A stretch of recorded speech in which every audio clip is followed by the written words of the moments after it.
Welcome to Luca and Miguel. Enjoy the video. In this video, I will explain how to get to Miners Landing. Miners Landing, located on Pier 57, is a vibrant destination on Seattle's beautiful waterfront. Reaching this popular spot is straightforward, with several excellent transportation options available.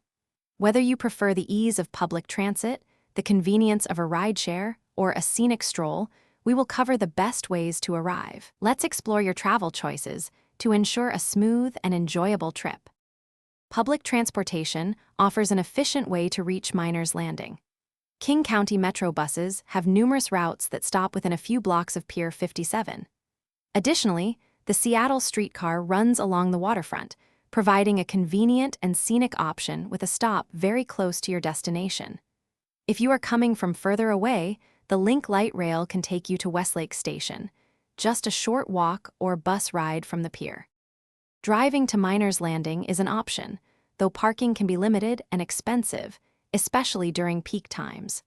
There are several paid parking garages and surface lots within a short 5-minute walk of Pier 57. For a hassle-free experience, consider using a ride-sharing service such as Uber or Lyft. These services can drop you off directly at the entrance to Miners Landing, saving you time and the effort of finding parking. For those nearby, walking to Miners Landing is a fantastic way to experience the Seattle waterfront. From popular spots like Pike Place Market, it's a pleasant stroll of about 15 to 20 minutes south along Alaskan Way.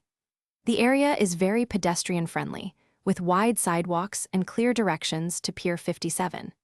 This option allows you to take in the beautiful views and vibrant atmosphere at your own pace. Thanks for watching and please subscribe. It's the best investment you'll ever make.